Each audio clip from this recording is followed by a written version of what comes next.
Hello, and welcome to episode 2 of The Rookie and the Vet, a series all about what the Healing Cycle Foundation does, how we provide support to palliative and hospice care facilities in Ontario, and how important palliative and hospice care is to the residents of our great province.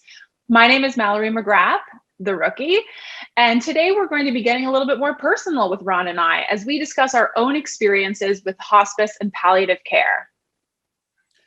Hi, everyone. My name is Ron Kassies, and I'm the vet. I think the gray hair gives it away, so that's how we figured out our roles. I'm a member of the baby boomer generation. Those are individuals that were born between 1946 and 1964, and now are at the ages of 57 to 75 years old.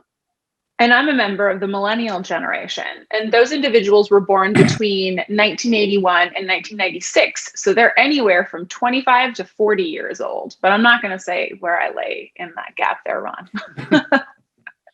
Now, Ron, you and I are 2 generations apart, with Generation X individuals being in between us.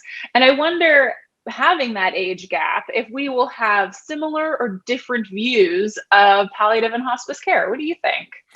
I thought of that myself because everybody, the older that you get, the more closer you become to the end of your life, right? So, so I thought, let's dive into some questions and let's see what we learn as we go through this. So, Great. So Mallory, here's the first question. What does hospice and palliative care mean to you?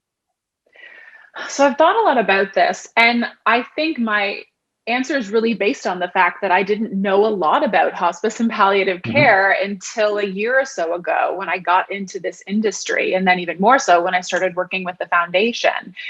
I didn't know anything about what palliative care was until recently, but hospice care I was introduced to a couple of years ago, and I'll talk more about that first instance later. But for me, I think of hospice as being about a community. And I kind of think of what it was like, back in like wild, wild West times, or the olden days, as they say, right? Where everything was centered around this small community of individuals. And there's that phrase, right? It takes a village. And usually we use that phrase with regards to the raising of children. But I think it has to do with every aspect of life, right? You think of farming communities, everybody comes together to plant the seeds and deal with the crop and whatnot.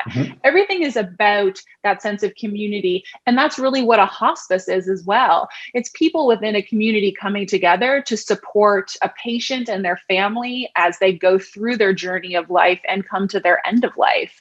And I think palliative care is a really beautiful and holistic way of not only working with patients and families who are battling illness that will lead to end of life, but also who are battling illnesses where they do have a chance to overcome it, but need to get through it in as less of a painful way as possible. What about you, Ron? What do you think of hospice and palliative care? My answer won't be as long as yours, but anyways, I think I have no problem with what you said, obviously. But no, I think it means that you're in a safe place. It's a place where your friends and your family can come visit you. Your friends and family know that you're being properly looked after as your life is ending. And it's a tough time for everybody. So to be in a place that there's good care, and the fact that you can even bring your pet in there if you want. Wow. As much as you're not in your home, you're still in a very nice surroundings, and I think that's, to me, is important way for people to be at the end of their life. Oh, definitely. I also think that's going to be really normal on our series, Ron, that I will give long-winded responses and you will do a brilliant job of summarizing it in just a few sentences. Well, maybe less is more sometimes. Exactly. Oh, for sure. Something that I'm sure I will learn as I move through my own life. Yeah. So, Ron, have you ever had a family member or friend that was in a hospice care facility? Yes, I have actually. I had a friend of mine that I grew up with back in Scarborough, where I'm from. His dad was in a palliative care unit, and it was actually a hospital environment, not a hospice environment. But I went there to see him and to say goodbye. And I'll share a funny story actually too, because I've known him all my life.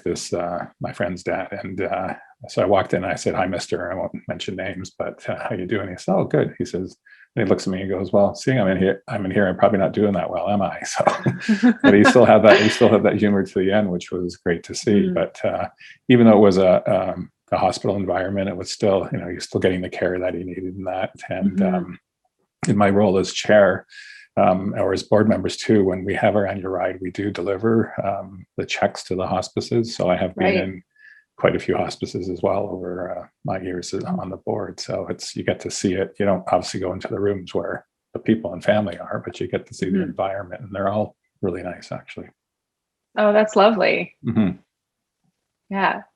And I mean, for me, I didn't know anything of what a hospice would be like until I went and visited my great aunt who was in a hospice Mm-hmm. a couple years ago. Oh She yeah. was diagnosed with a form of cancer and was Mm-hmm. given weeks to live and moved into a hospice pretty soon after being diagnosed, Right. actually. Yeah. And I remember I drove to go visit her, and it was a hospice that was attached to a church. So it had a religious element to it. Mm-hmm. But I remember going in, and it was just like walking into a house. Like I felt like I was going Mm-hmm. into Yeah. someone's home and Yeah. that I was intruding by going in. And then I heard all these voices, and there was my great aunt with my grandmother and their two brothers, and they Mm-hmm. were all together. And yes, my aunt looked very sick and looked weak, but she was smiling, and we were talking and sharing memories. And someone from the hospice care team brought in tea and snacks and everything. And we were able to share this really beautiful moment together. And so when I look back on the last time I saw my aunt, who was a fairly large part of my life growing up, I just remember her smiling and holding my hand as I said goodbye and telling Mm-hmm. me that everything would be okay and that she was ready, and she seemed ready. And Yeah. and that was such a calming feeling. I left knowing that even though I knew she would die, that she was going to be so well supported through that transition in her life. Yeah. And those are tough visits to make, aren't they? When it's Oh, for sure. yeah. Yeah, Yeah. definitely. Yeah. Definitely.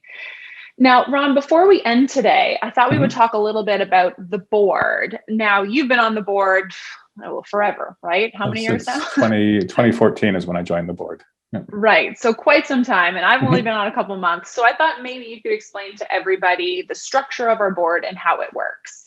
Sure. So I think today we have 6 board members. I'm the chair, and we have a vice chair. And I won't get into names. You can obviously go on our website and see who the people Mhm. are. And then we have a secretary who's just newly appointed as secretary, and she's doing a great job taking Yes, notes. she is.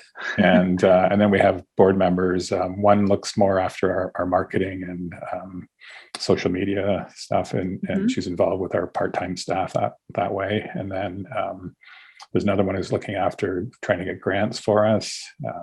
And Mallory, I guess right now you're kind of just general and feeling your way into the board. Mhm. So I think I've described all the board members.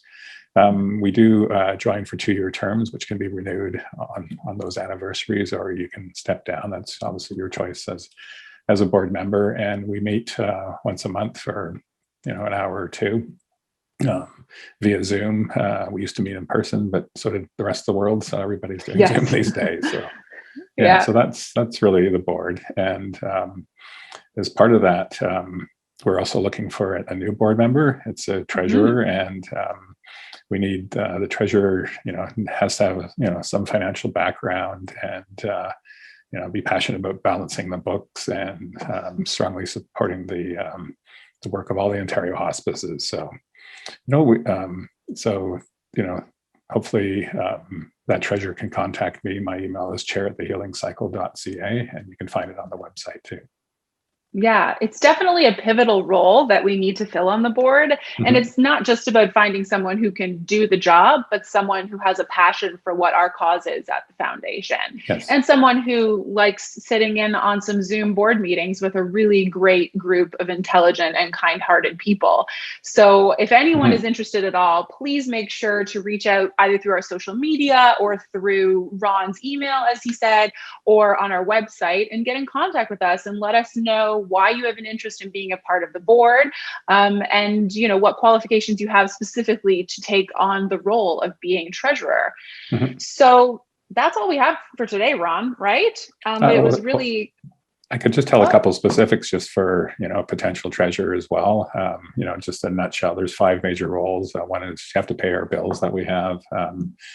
You have to work with the auditors on our annual audit review. You have to liaison with our CFO and use QuickBooks to help balance the books. And you have to provide a cash flow budget to the board at each board meeting. So those are kind great. of in a nutshell what the treasurer needs to do for us. Okay, great. And you already have certain systems set up that they can use Yep, to start their job right off the bat, right? exactly. Yep. That's great. Awesome. Good. Well, I think that's all now that we actually have for today. So that concludes this episode of The Rookie and the Vet. And we encourage anyone who has any questions or comments or interest in being a part of the board to reach out to us. Please check out our website so you can see past episodes of The Rookie and the Vet. But until next time, Ron, what's our topic next time? Actually, I've got to look at the notes here. So tune in next time, and we're going to discuss how the COVID-19 pandemic has impacted the Ontario hospices and teams. It's been quite an impact on them, obviously, going through this. So that's what we'll talk about next time. It definitely has. Sounds great. Well, thanks, Ron, and thanks everybody else. Have a great day. Yeah, thanks, Mallory. Bye.